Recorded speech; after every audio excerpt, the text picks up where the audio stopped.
So, hello and welcome to the Love and Compassion podcast with Giselle. We believe that love and compassion have the power to heal our lives and our world. Don't forget to like and subscribe for more amazing content.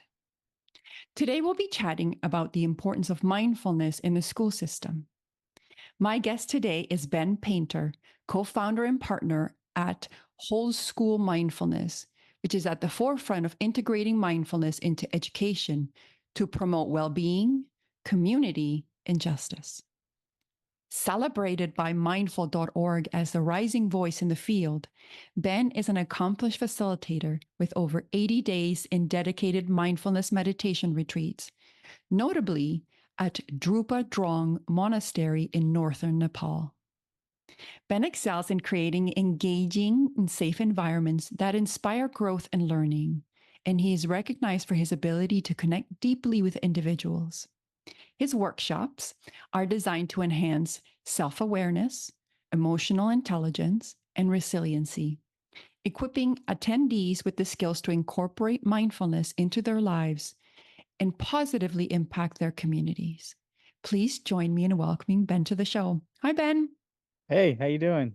Thanks I'm for having good. How are you? Thank you so much for being on the show. I'm so excited to have this chat. I was wondering if you could start by telling the audience how you got into this work. How did this sort of come about? Yeah, let's see. It goes back to when I was a kid, actually. I had a couple close family members who kind of went through it with fairly severe mental health challenges.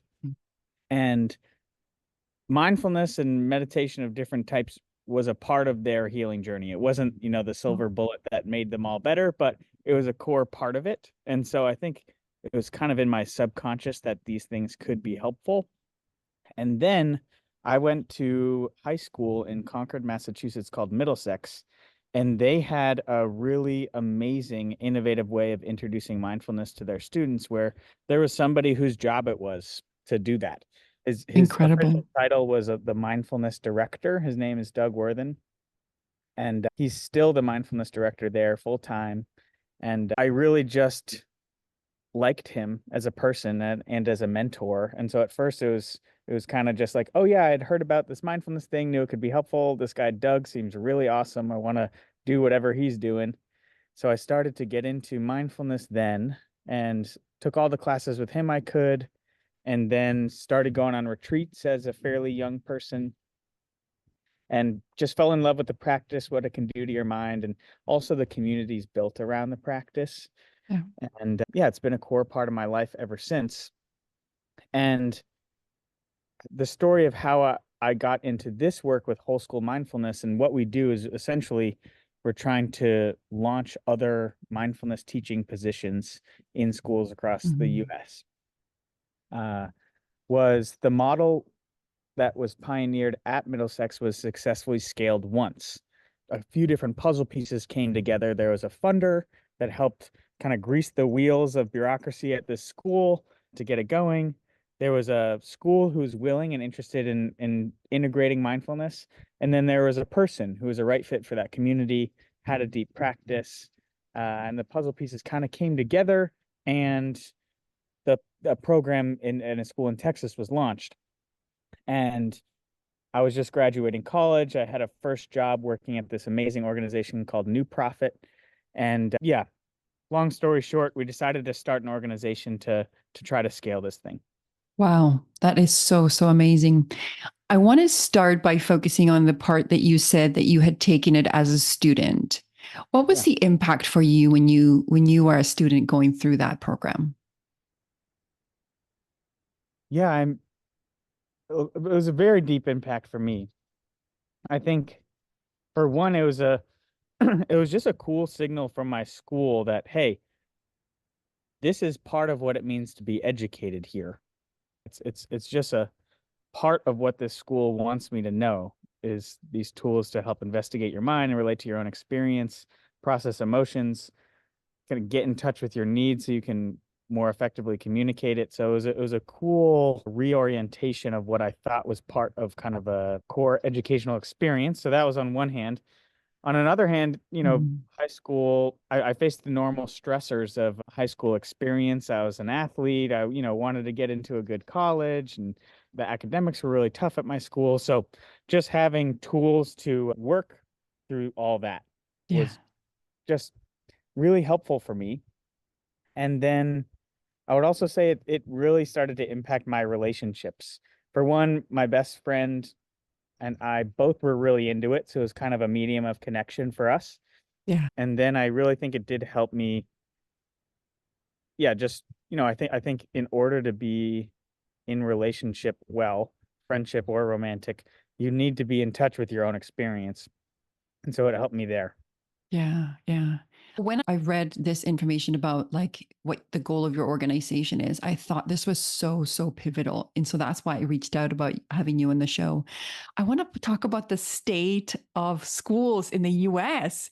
Is it anything like in Canada? Because it's not good. It's not good. Yeah. Yeah, yeah. It definitely young people are having a hard time in general. Um, Yeah, like I don't know about the experience in the US in particular, but I know in Canada this has kind of been a long time coming. I do think that this rise in frustration with the school system in terms of sometimes the punitive approaches that are used with young people and in the way that intelligence is assessed through all these standardized tests and how people that are potentially aberrant don't really fit into that mold. I think we're starting to realize that a lot of the systems we created, including the education system, they just don't work. And so I love that your program in the schools are focusing on mindfulness because I don't think we focus enough on the self. So yeah. what can you share some of the outcomes that some of you guys have seen in implementing mindfulness into the school system? Yeah, first I'll just share, I really resonate with you were just saying, and I think a core kind of reason, one of the whys for me and for my team is that we do believe an ingredient of systemic change is the change of individual hearts and minds. That the people in the system really matter when you're trying to change the system. And yeah, that's the hope for us, is that mindfulness works its way into schools, into districts, and it's not only the students that are benefiting, but it's also the adults, the faculty, staff, the administration, and hopefully it changes the culture of the place and potentially the kind of more policy-based structure of the place in time, or is one of the factors that leads to positive change. That's the hope. It's not only about individuals, it's about the collective and the system. Yeah, and then in terms of how what the path has been for whole school, we got going 5 years ago. Mm. And so, the timing of that was a bit hectic.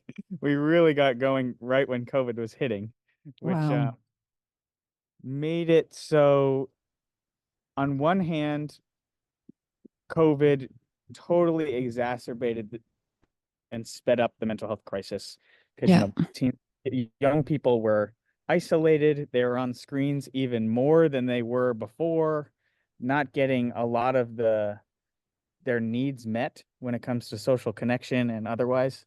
Sorry, a Mhm. bug is coming. Uh, That's the beauty uh, of having an outdoor interview, although it's very beautiful there. yeah, we'll see. If he keeps on buzzing after me, I'm gonna move inside.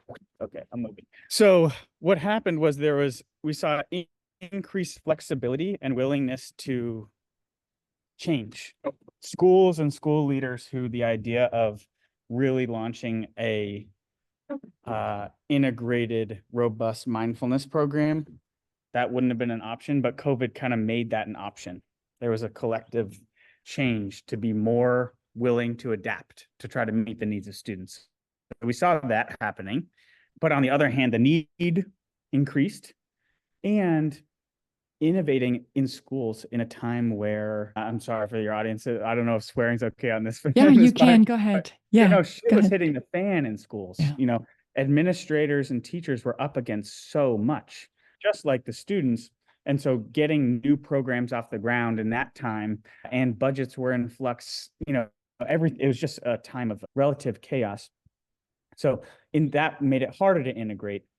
But that's all that's all kind of background context. What we do is we launch cohorts of what we call mindfulness directors. So folks apply to us with they're partner schools. So typically it's people who are already connected to a school in some way. So it's an English teacher, it's a math teacher, it's a guidance counselor, a very involved parent who has a mindfulness practice. They're into it, they know about it, and maybe there already is some momentum happening where they are already introducing mindfulness to their students or to their school in some way. And they hear about us and they say, oh my gosh, this is my dream job that I didn't know could exist. And they apply Mhm. to us with support from their school administration to become a mindfulness director. And we put both the person and the partner school through a fairly robust vetting process. And if they kind of pass that, then the school we give funding to, because, you know, it's hard to start a new thing at a Yeah. school, particularly when there's a cost associated with it. So we try to act in true partnership and help get it going. And then and with the mindfulness director, we just try to support them a lot in getting it going. So we bring all the mindfulness directors together every other week to form a learning community. And in that learning community, we are offering professional development on things that we think mindfulness directors got to know about. So that's one thing we do. But I would say the more powerful thing is just getting people together. And so they can talk shop, so they Yeah. can support each other, and so that there can be a mental shift and dedicated time to, hey, I'm this person who likes mindfulness, want to get some mindfulness momentum going, to, oh my gosh, I'm a mindfulness director. It's my role to figure out how to strategically figure out how to deepen this in my school community and make the deepest impact. And so I think that's something we do really well. And so, yeah, since we've launched, we've got 18 mindfulness directors out there in the country Wow. that we've been supporting. In general, the schools like it. They want more of it. They're seeing the impact on Mhm. the well-being of their students and the community culture. And the mindfulness directors really value being in the cohort as part of the experience. Mhm. And we've had some drop off, mostly due to budget cuts, Mm. but in general, the programs have sustained and look like they're on track to be sustaining in the future. Oh, that's amazing. Is it only open to people in the States or is it open internationally? Yeah, right now we're only working in the United States, but Okay. I hope that other organizations pop up doing a similar thing in Canada and elsewhere. And maybe one day we'll be in more places. We've thought about narrowing our geographic scope even to a certain region of the United States. Right now Mm. we're across the whole country, but there's something to be said about starting small. Yeah, because you like once you expand out, sometimes you can sort of lose the original quality. This is why as you mentioned, it's so important to train people in your particular perspectives in the way that you want it to carry out to ensure that the quality is maintained. Because I think once it gets bigger, sometimes you kind of lose the vision. It's so important to have directors of mindfulness within the school system. Why not just have people just come in and drop and do, which is what I've seen some schools do is they Yeah, come in, they have the one off where they drop off like the one yeah. person and for this one session. Why is it so important to have a director within? Yeah, and there are a lot of ways to get mindfulness into schools, and each way it has its own set of pros and cons. We have a particular perspective that we think this one's the best one, but that's not to knock the other ones too much because, yeah, there are different valid ways. There are the apps. So there's ones that I would say have the benefit of being, like all tech products, very scalable, Mhm. relatively cheaply, where maybe a recording is played over the loudspeaker, or a teacher at the beginning of their class can kind of press play and settle their class a little bit with a meditation. There are the curricula-based models where, with some or no training, you kind of get teachers of other subjects to kind of teach a mini mindfulness lesson at the beginning of their class. There are the train the trainer models where teachers will go through a mindfulness training program to deepen their own practice, start or deepen their own practice, and then introduce it to their students. And then there are the models that you're mentioning where an outside organization will come in, lead a Yeah. mindfulness workshop or a series of workshops, and then leave. And I think the benefit of having a dedicated person, or the benefits of having a dedicated person, include: one, they're a member of the community. And I think that's important. It is. Uh, yeah. Mhm. First of all, they know, and they might have a better sense of what's going to work and what's not going to work.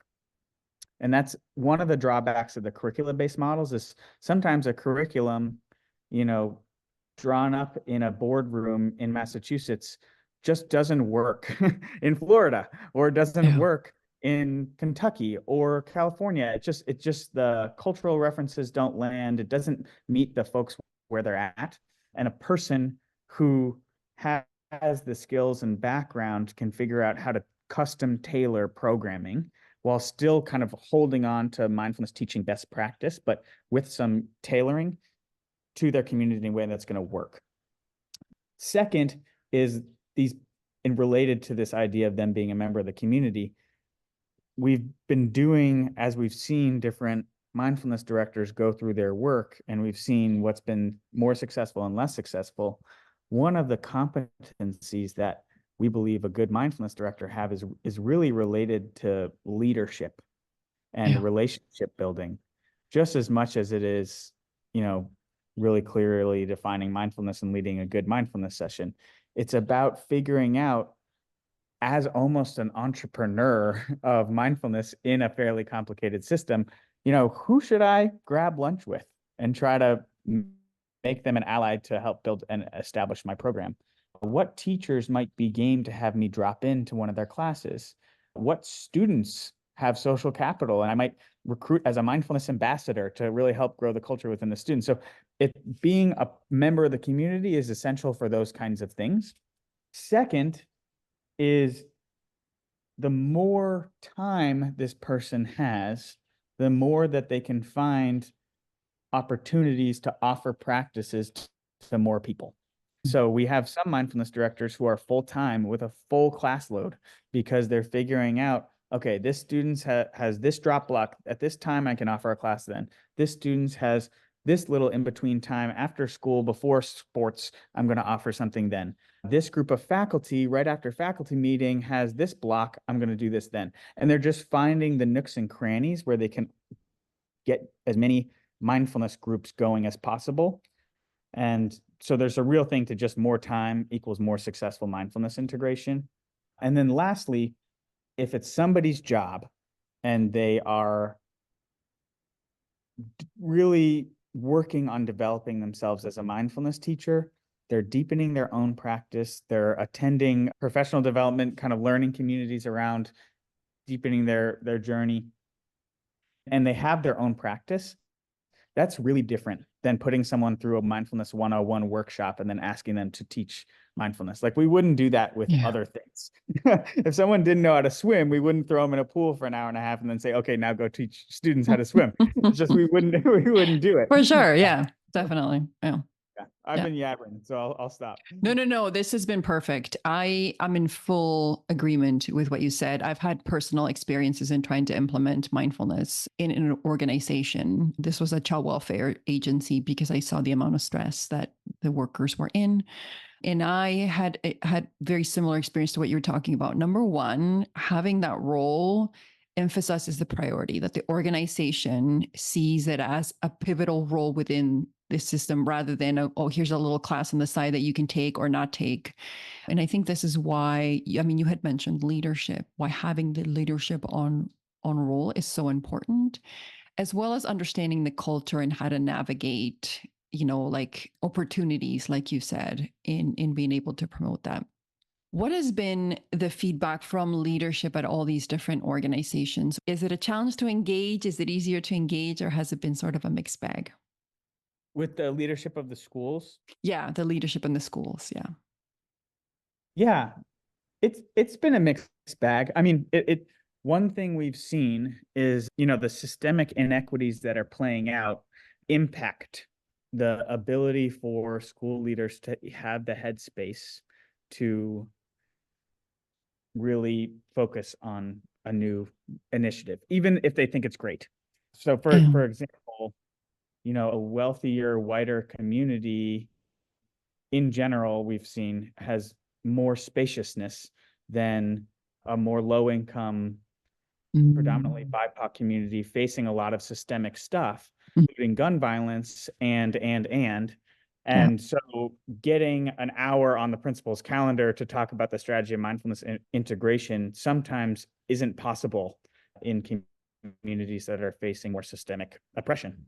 So yeah, it's been a mixed bag. It's correlated to other broader systemic themes, I'd say. Yeah. Yeah. But So thank you for sharing that. That's very important. Sorry, yeah, go ahead.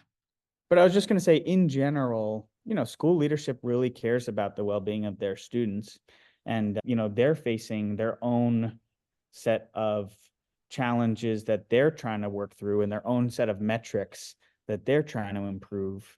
And yeah, the best case scenario is when we find folks who are really aligned and hold Mm. those metrics in balance with just, hey, what do we want to offer here as a core educational component? And not just thinking about something like, reducing X or improving Y score. Yeah. Yeah. Yeah. And so thank you for mentioning that, because sometimes schools are so focused on those metrics that they kind of miss the larger picture. As you were talking, I thought it's so interesting that one of the outcomes that I have seen from the whole mindfulness implementation is that the decrease in that punitive approach of the schools towards the students, improvement in behavior, including improvement in violence. And so, isn't it funny how sometimes that circle, you're caught in that violence, which means you don't have a lot of time to implement something that could potentially help with the violence. And so it's Yeah. sort of like we're caught in that circle struggle, if you may.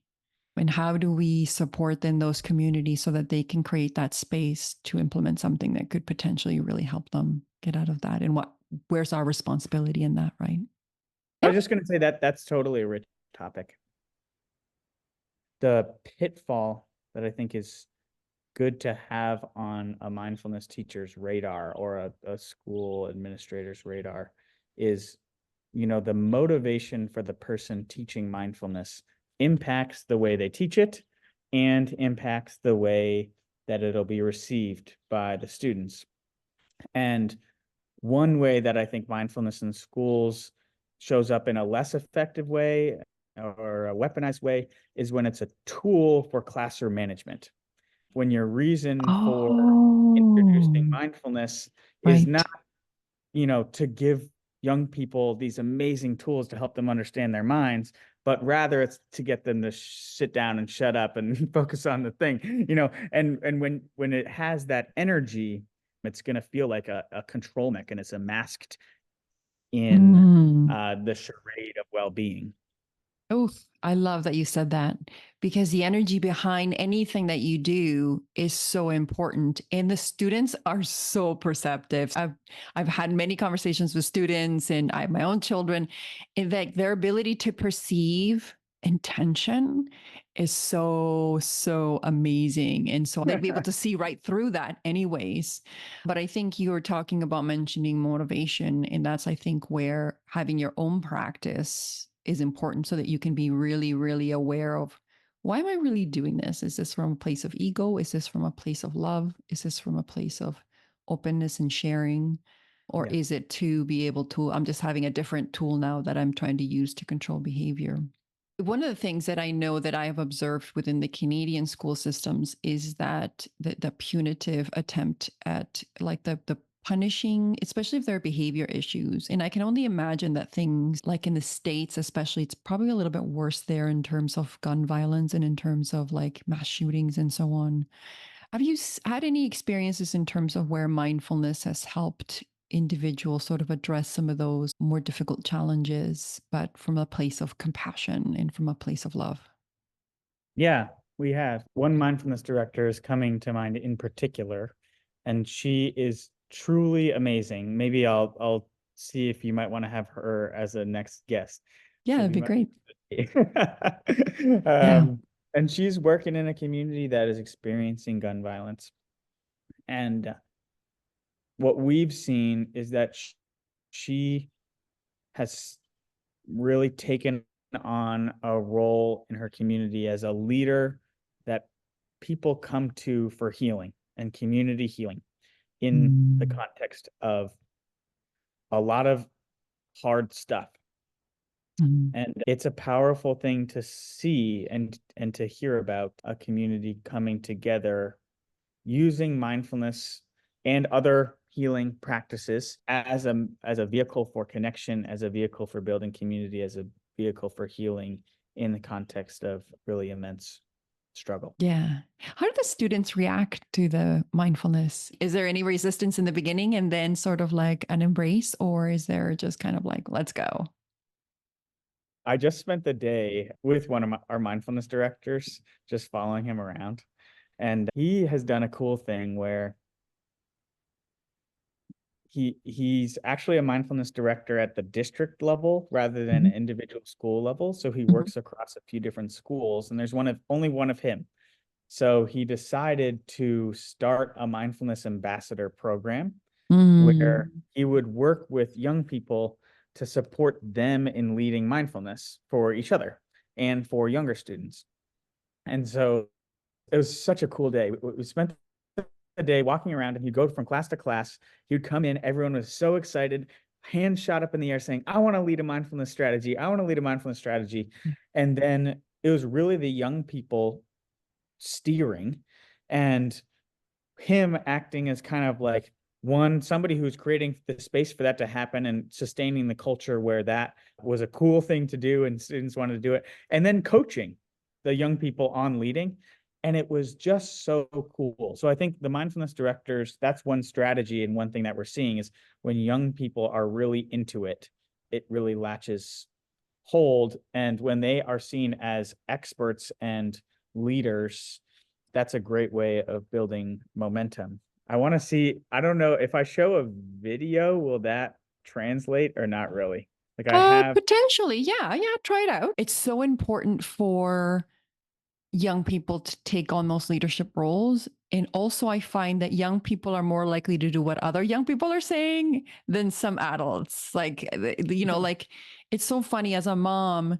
Before in the beginning, I was like literally like their whole world. And over time, you just kind of play the back role and their friends start to become really important, their peers, what's important to them, and so on. And so that's the perfect venue for them to kind of and for you to embed a system or a process that will live beyond that director, will live beyond that person. Because, like you said, you're changing a culture, right? yeah, So I think that's that's pretty so, cool.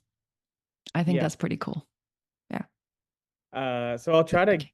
share, yeah, it's letting me share my screen. I'll just pull up some quotes from one of our recent visits. This will be Yeah. 30 seconds. Sorry, I don't really know how to like say this. It's like it's weird being happy in my life again. My favorite part about mindfulness is that is the freedom that it gives you. You can do like anything you want.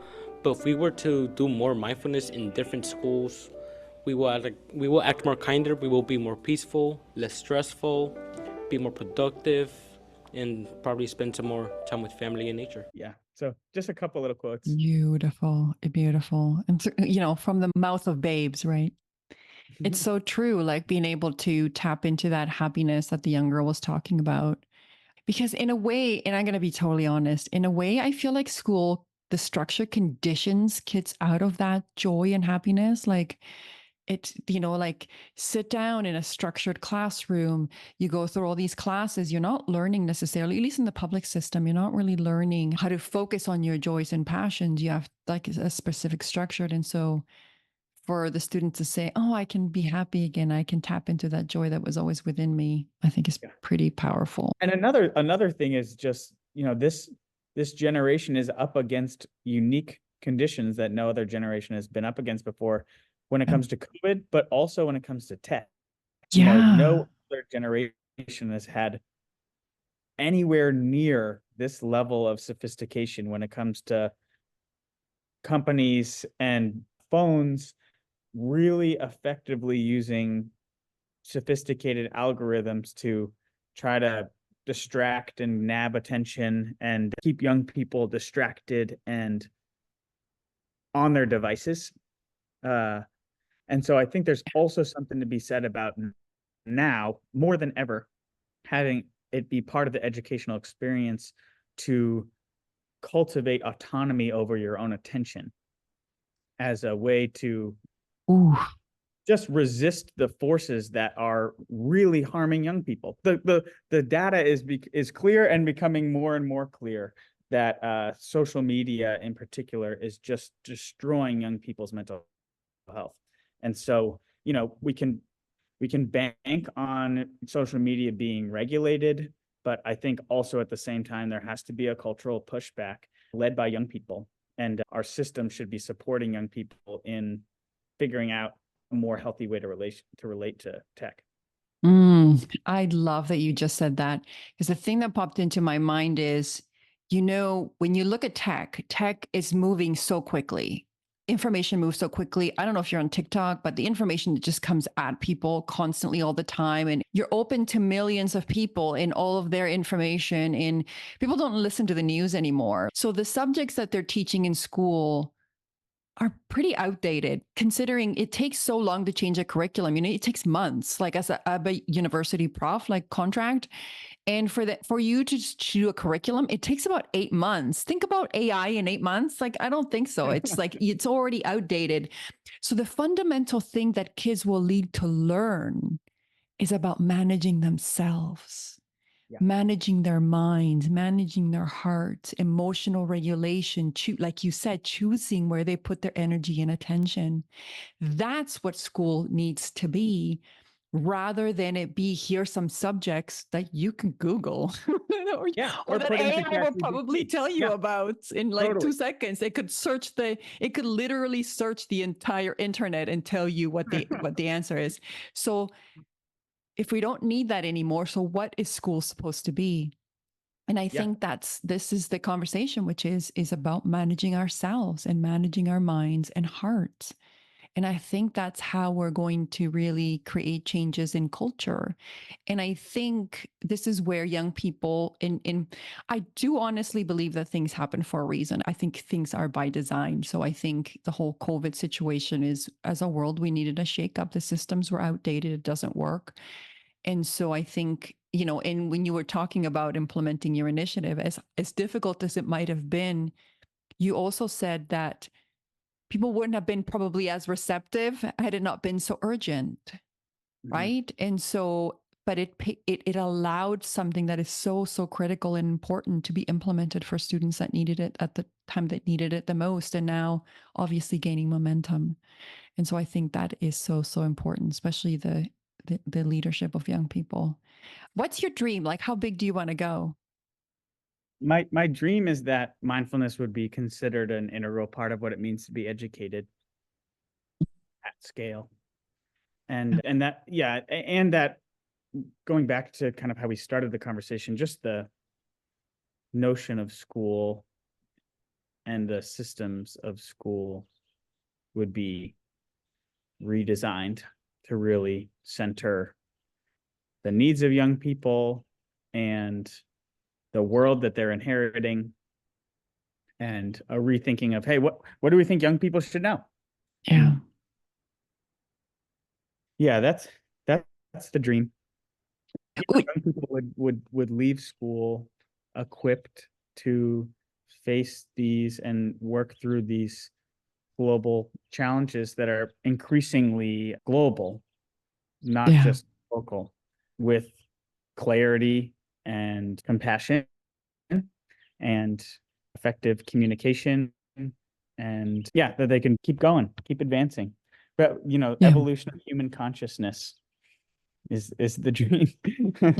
It's a wonderful dream, and not like a dream as in like, oh, this is a dream, maybe someday. I do think that beyond any other time in human awareness, we are at the precipice of being able to, because things are shifting so much and so fast.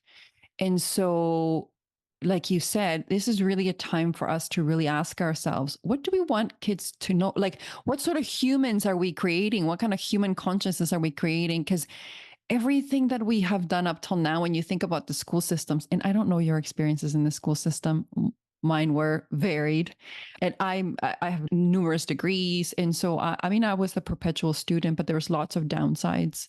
And I see it now in my kids, and I'm kind of at a point where I'm like, I don't know what to tell my kids, to be honest, because they don't have like in your beautiful schools a mindfulness director. That would be amazing. They don't. We talk to them about mindfulness. We talk to them about compassion. We talk to them about loving themselves and therefore being the vehicle to love other people. But sometimes they don't listen to us because they're like, "Oh, what do you know? You're just old." How old are your Whereas, like, kids? if it's I have a 17-year-old and a 14-year-old.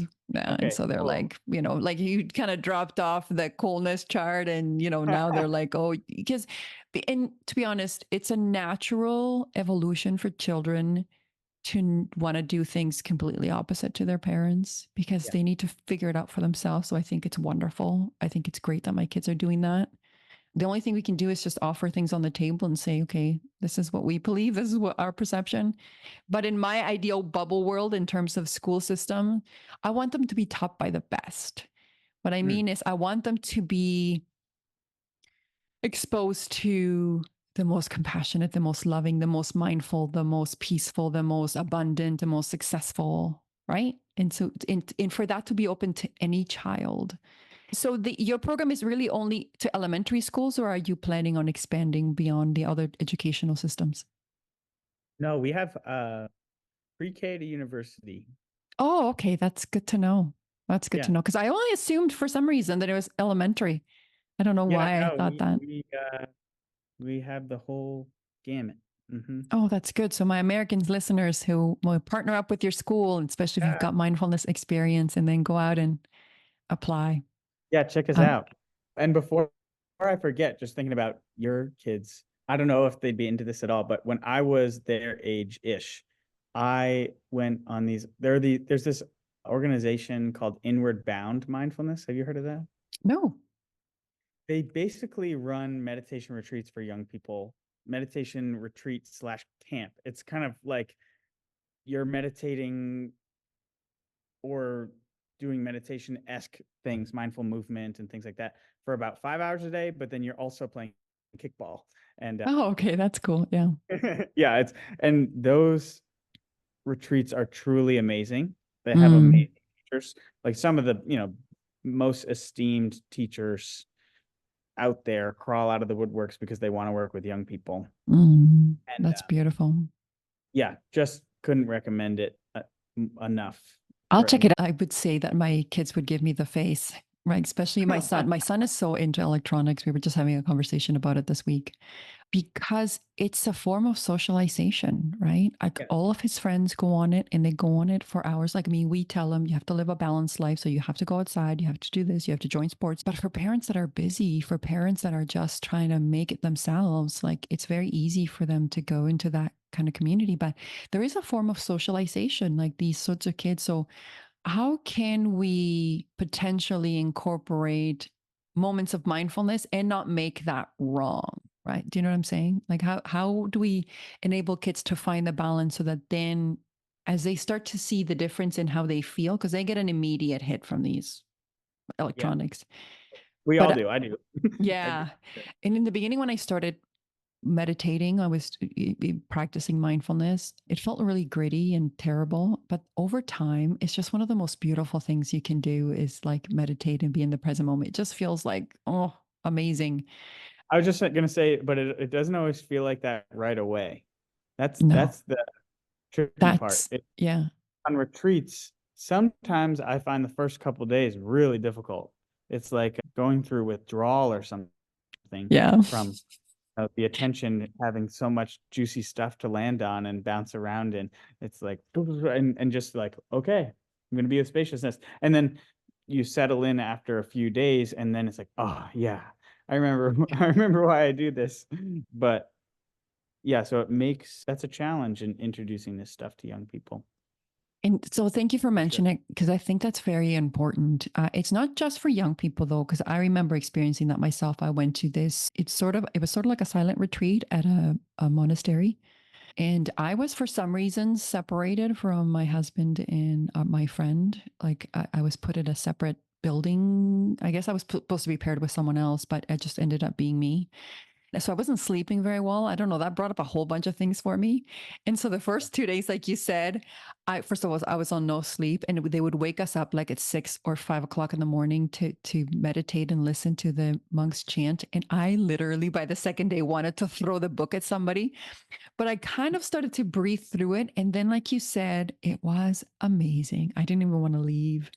Then you start to be so present with yourself. How do the mindfulness directors help people get over that hump? Like what's usually the conversation with young people, or maybe even some of the adults, about how to navigate those difficult moments? It's a cool question. I'm sure the different mindfulness directors have varying strategies. Mm. Uh, How do you manage it? I'll riff on like how I would think about that. I think one of the primary ones is to make it optional. If you're Mm. mandating that people meditate Oh, and it's like you have to, yeah. then that's just not the best way to introduce it to people. So some of our mindfulness directors will have a thing where it's like, hey, we're going to be meditating. It's mandated that you are respectful and don't interfere with other people's experiences that Love want it. to try it on. But if you don't want to meditate, no problem. So Yeah. I think that's one. There's not like a force or coercion. It's an offering that people can take or not. Oh, I love that. Then I think there's like myth busting. Mm. There's so many conceptions and misconceptions of mindfulness floating around out there.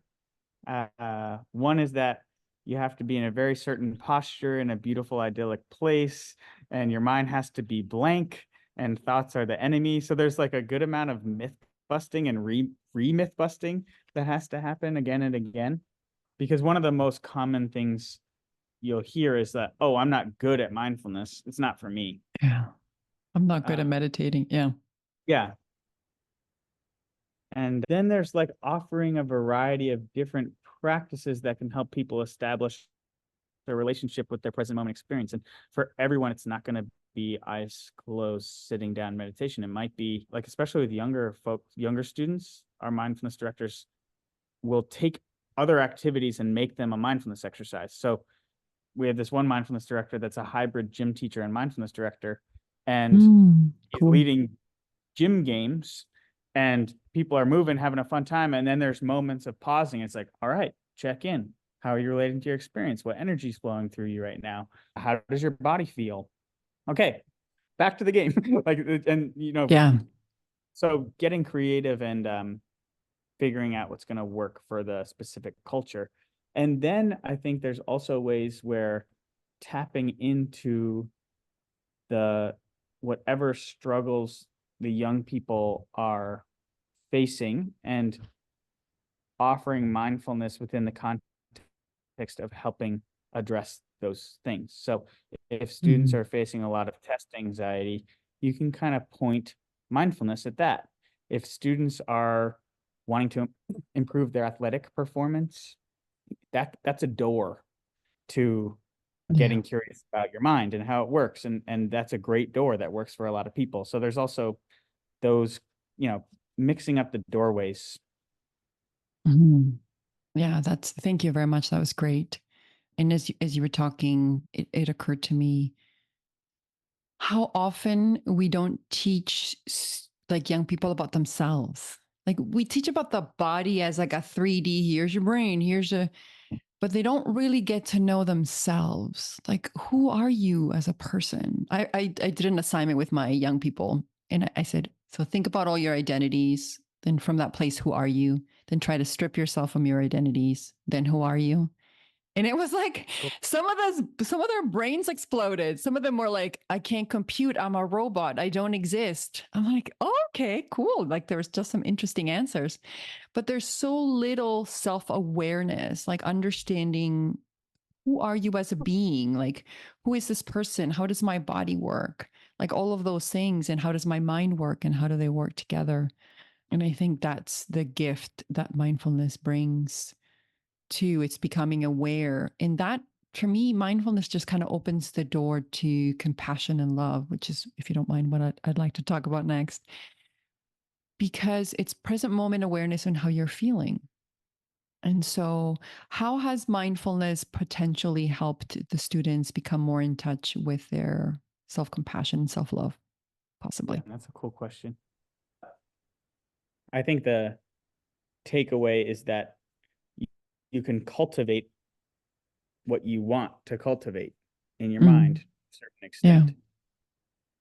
And, depending on who you talk to and what tradition, mindfulness can have a very, very specific definition, or it's an umbrella term for a large swath of contemplative practices.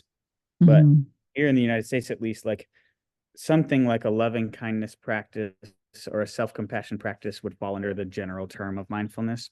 Yeah. And so, yeah, doing practices that help one rest in the present moment and then cultivate compassion, love, empathy for yourself and others, I think are great. In my experience, the way that mindfulness really helped me cultivate compassion was I wasn't aware of how much I was suffering. I wasn't aware of how I was treating myself with my thoughts. I wasn't aware of what I was creating. But it wasn't until I got fully present with myself and accepted full responsibility for what I continue to create. Like, I'm not responsible for the people that have hurt me, but I was responsible for continuing to hurt myself. Yeah. But without the present moment awareness, I wouldn't have been aware of what I was choosing and then could therefore choose something different potentially. And I think that's where mindfulness, at least for me, has been really instrumental in even checking in with my body, as you were saying, checking in with, where am I holding the tension? Where am I, what's happening for me in this moment? And what do I need in order for me to then be able to listen with an open heart to Ben or to someone else, or to be able to forgive or have a difficult conversation. And so that's why from my perspective, what you're doing is so, so instrumental. And I really, really do hope that it expands as big as bold as you are desiring. It makes me think of one metaphor that I really love, which is, and hopefully it'll resonate as a Canadian, which is like this, it's like a sledding metaphor. What? At sledding? Oh, okay. Yeah. Sledding metaphor. Yeah. Which is, like when you go sledding and you go in the same track again and again, and each time you go in it, the grooves get a little deeper and it gets more automatic. Like you don't have to steer the sled anymore. It just, and, our minds kind of work like that. Yeah. Where, every time you look in the mirror, a thought stream comes up about, oh, I wish I looked a little different, or you're to this, or you're to that.